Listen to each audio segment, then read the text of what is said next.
So certainly if you're going to have a bird, you need to have a safe place to keep the bird. Obviously you need a safe cage, and not all cages are created equal, and not all cages are meant for every bird. So there are certainly considerations to make before purchasing a bird cage. One of the things that obviously you must think about is the size of the bird and the size of the cage. Generally, the bigger the cage, the better for the bird. Birds need to stretch out, they need to be able to turn around, stretch their wings out, and be safe and not bang into the size of the cage. We need to think about the bar spacing. Not all the spacing on all the cages is the same. You want to think about whether a bird could get his or her head or leg or wing caught in those bar spaces, whether it's appropriately spaced for the size bird that you have.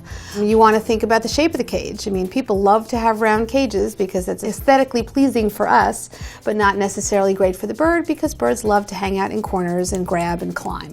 What are some other considerations, Sarah, that we want to think about? Some other considerations is that some people may think that they want to use their old bird cage that they've been having sitting in the garage for 30 years. Unfortunately, a lot of these cages actually have toxic metals on them, lead and zinc, and when the bird chews on them, they can actually become very sick and even die from lead or zinc toxicity. And I think that's maybe a big mistake that people make. Always go for, a new cage.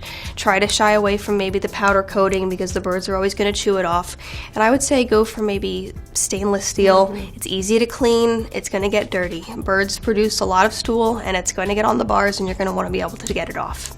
Yeah, stainless steel cages are great. One other thing, beside cleaning, which is certainly a big factor, you want to make sure you look at the cage and think, how can I clean this cage? But another thing you might want to think about, I know it was certainly an issue for me, is what type of bird you have. I have a cockatoo, and one day I came home and I had replaced his cage, which was a very nice stainless steel cage, but a little hard to clean, with another type of cage that actually had some exposed nuts and bolts.